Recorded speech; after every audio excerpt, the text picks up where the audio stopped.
And if you had to talk to one person in the aftermath of the sitting House Majority Leader losing in his primary less than 24 hours ago, you might want to get a man who held that position in the same party prior.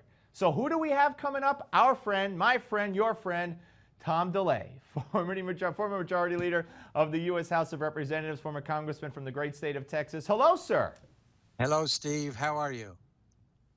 I'm great. Good to talk to you as always. Okay, what did you think when they interrupted all the cable shows last night with the breaking news that Eric Cantor had lost his primary?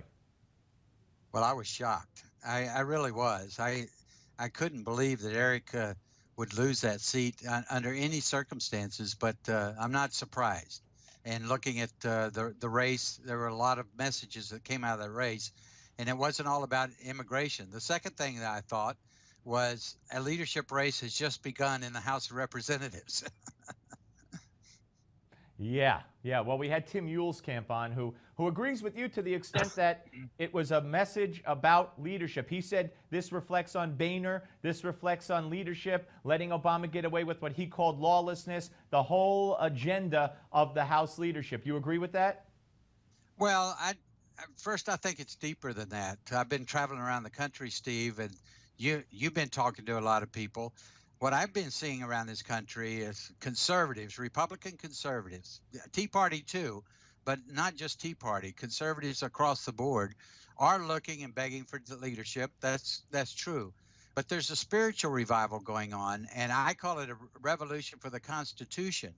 And people are really looking for people that have a strong faith in God and understand the Constitution and will stand up and fight for the Constitution.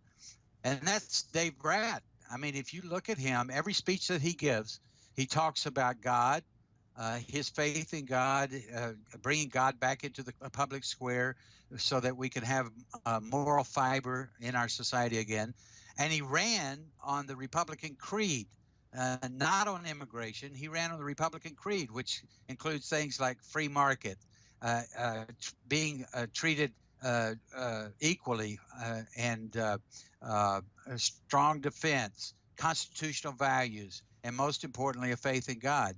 That's the Republican creed, and that's what he ran on. Leadership had a big part to play in it, though. I think Eric Cantor got tarred with that brush of people being upset with the Republican leadership in the House and not being able to hold Obama accountable. All this playing around that's going on. Eric voted to reopen the government when that big shutdown last year. There's a lot of things that people are holding against the leadership, and it all came down to a very good candidate against somebody that was tarred with that brush about leadership. So what message does this send, do you think, to a John Boehner, to a McCarthy, to the rest of the leadership within the the Republican Party? Well, John Boehner won his primary. I don't know about, I imagine McCarthy won if he had a primary, but it is a very strong message. And they need to pay attention to it because it's also going on within the Republican conference. The conference, I've noticed, there's been a leadership race bubbling up even before yesterday. People are starting to think about their leadership. People are positioning themselves. The Republican leadership better understand and reconnect with the conservatives out there in the Republican primary and join this spiritual revival and this revolution for the Constitution. Let me ask you about the issue of immigration. The mantra from the Cantor opponent was amnesty. He's for amnesty. He's for amnesty. Do you think that resonated greatly? Well, I think it certainly did in the last few days, particularly with the crisis along the Mexican border. I think it all connected, and Cantor, at least a couple of weeks ago, tried to convince his constituents that he was against amnesty while he was playing games with DREAM Act and a List Act and all those kinds of things. It wasn't a very clear message. And I think I know that Dave Brat hung that around Cantor's neck. Now let's talk about Congressman. Oh, first of all, one other thing before we say goodbye to the Cantor issue. As a former majority leader, do you believe that resigning is the right thing to do at this point for Eric Cantor? Not at all. That'd be the worst thing that's going to happen. A leadership race is a very divisive thing. It would divide the conference and the caucus. It creates ill will amongst personalities. Eric Cantor should stay in his office and serve it out so that there's not this big fight right in the middle of election. You know, this happened when I left. There was a leadership race of about 4 weeks that was intense. It created bad blood within the conference. This was in 2006, right in the middle of an election. And it took 4 to 6 weeks for John Boehner to put together a staff for his offices. And by the time he was up and running, the election of 2006 was already half over. I think it had an impact. It wasn't the reason they lost the House, but I think it had an impact because they were not focused on winning the election. That's what they ought to do. Eric Cantor should serve out his term, and while he's serving out his term, the Republicans in the conference need to focus on winning elections, and they could have a leadership election after everybody has been elected, and you have those new freshman class being able to vote for their leadership. Very interesting, and it does make a whole lot of sense. Let me ask you, you brought up lately with immigration. What's your take on what's going on with these camps for the kids that are coming in from all over Central America under the notion that they're all they got to do is stay here a little while and they're free to stay here forever, and we got all kinds of concerns, not the least of which are health concerns. These kids are being transported to various parts of the country even now. I heard that they're going to go up to Maine in one instance. This is not good, and this has never happened before in recent history in this country. Actually, it has, Steve.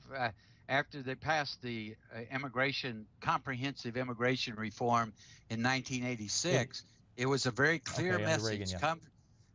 It's a very clear message to come to America and you'll get amnesty. That's why we had such an overload of illegal aliens coming in after 1986. Obama and his administration sent a message to Central America: bring us your kids and we'll take care of them. We won't even put you in jail. We're going to turn loose all these illegals. We're going to turn loose criminals. And all you have to do is bring your kids, dump them on us, and we'll take care of them.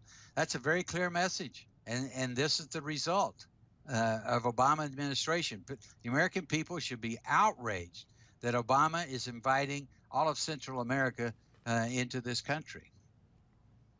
Yeah, it is. And what I meant was, and I should have been clearer, was I'd never recalled even maybe in '86. I'd never recalled the camps, and especially with the children. This just seems like a whole new ball game here, and he's using it, I believe, to play on the sympathies and portray the Republicans eventually somehow as the evil people keeping these kids in these camps. Let me ask you about a decision. A California court struck down teacher tenure. And much to my surprise, the head of the Department of Education in the Obama administration hailed it and said that this is a signal that we need education reform. Now, I don't know that I trust them to go forth with education reform, but nonetheless, the judge that struck this down said that it's minorities disproportionately who are harmed by keeping bad teachers locked into their jobs forever. So I think any way you look at it, this is a good decision. Well, it is a good decision for the wrong reason. The federal court shouldn't be making these kinds of decisions. I'm glad they got rid of tenure, but unfortunately, now people are picking it up, like you say, Obama, and says this is a sign that we need education reform. The federal government has no business being involved in education. In fact, we ought to abolish the Department of Education, push it back down to the states and local governments. The judiciary shouldn't be involved in it, and certainly the federal government shouldn't be involved in it. But I'm sure glad we got rid of tenure.